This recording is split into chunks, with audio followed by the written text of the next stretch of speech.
Hello everyone, welcome back to my YouTube channel John Lewis 3D Learning. In this presentation we are going to see periodic table. So one of the periodic properties, that is electronegativity. So let us learn what is electronegativity. As I told you before, this is one of the periodic properties. Now let us take hydrogen chloride molecule here. Hydrogen chloride molecule. So how the bond is created between hydrogen and chlorine, and what happens to the electrons between hydrogen and chlorine. First we need to understand that first in order to understand what is electronegativity. See, hydrogen has 1 electron in the outermost orbit and chlorine has 7 electrons in the outermost orbit. And how they create the bond between them? See, hydrogen donates 1 electron and chlorine also donates 1 electron, and the electron pair is equally shared by hydrogen and chlorine, because if hydrogen has 2 electrons in its orbit, it becomes stable. If chlorine has 8 electrons in its orbit, it becomes stable.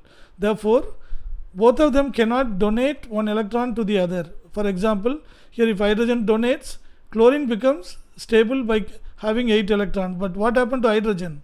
That will not have any electron. Similarly, if chlorine donates 1 electron to hydrogen, hydrogen gets its stable configuration, that is 2 electrons, but chlorine will have only 6, isn't it? In such case, chlorine will have only 6 electrons.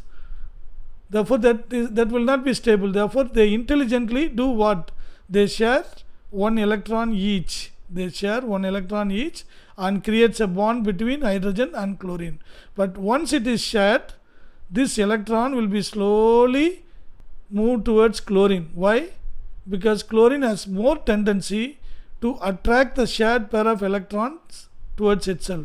For example, you consider hydrogen and chlorine are 2 businessmen. Both of them put 1 crore rupees. Instead of 1 electron, both of them put 1 crore rupees each in order to start a business. They share the 2 crore rupees here equally. But chlorine has more knowledge about the business and he also sits in the factory and works for it. Then who will have more hold on the 2 crore rupees investment? Chlorine will definitely have more hold on the investment. Similarly here, chlorine, the tendency to attract the electron pair towards itself is greater. Therefore the 2 electrons will be moving towards chlorine atom. That is why chlorine becomes partially negative and hydrogen become partially positive, even though initially both of them share the electrons equally. Hope you understood. And from this now let us try to define the electronegativity. So the tendency of an atom in a molecule to attract the shared pair of electrons towards itself is called its electronegativity. Hydrogen chloride is a molecule. Okay, the electron is shared.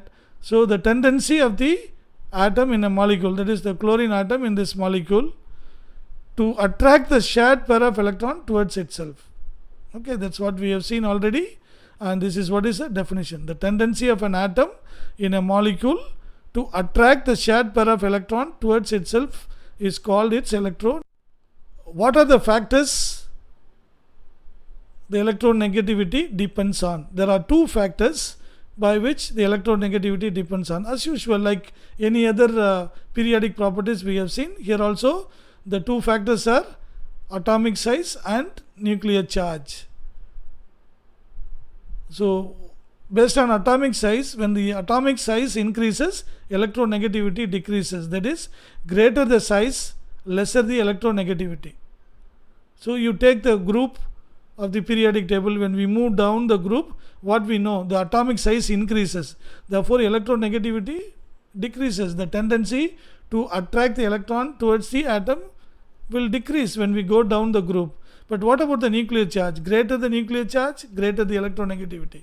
So when we move across a period, we know the nuclear charge increases, therefore its pulling power, so it will have the capacity to attract the electrons very effectively, isn't it? Therefore when the nuclear charge increases, electronegativity also will increase. So now let us take this periodic table, and okay, we have only metals and non-metals in our syllabus. We don't have this transition element in between. Okay, now let us take the second group. Suppose we move across a period here. So what happens to the electronegativity? Lithium is 1, beryllium is 1.5, boron is 2, carbon is 2.5, nitrogen is 3, oxygen 3.5, fluorine is 4. It goes on increasing, and finally neon is 0, because neon is highly stable element, and they are inert gases. No, this 18th group elements are called inert gases because the outermost orbit is having 8 electrons. Therefore they are highly stable, they do not react with anything else. Therefore their electronegativity will be 0. Okay, so what we have seen here, the electronegativity increases when we move from left to right. Why? Because when we move from left to right, the nuclear charge increases. Therefore the electron pulling power will increase. That is, electronegativity increases.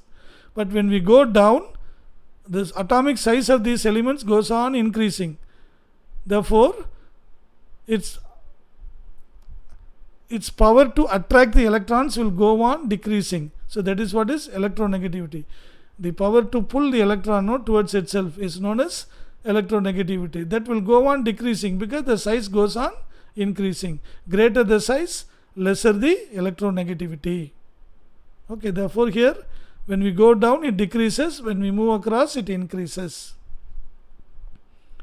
Hope you understood about this electronegativity very clearly. So what is electronegativity? What are the factors by which this electronegativity depends on? And what happens when we go down a group, why? And what happens when we move across the period, and why? See, all these things are very clear to you. So thank you very much for watching.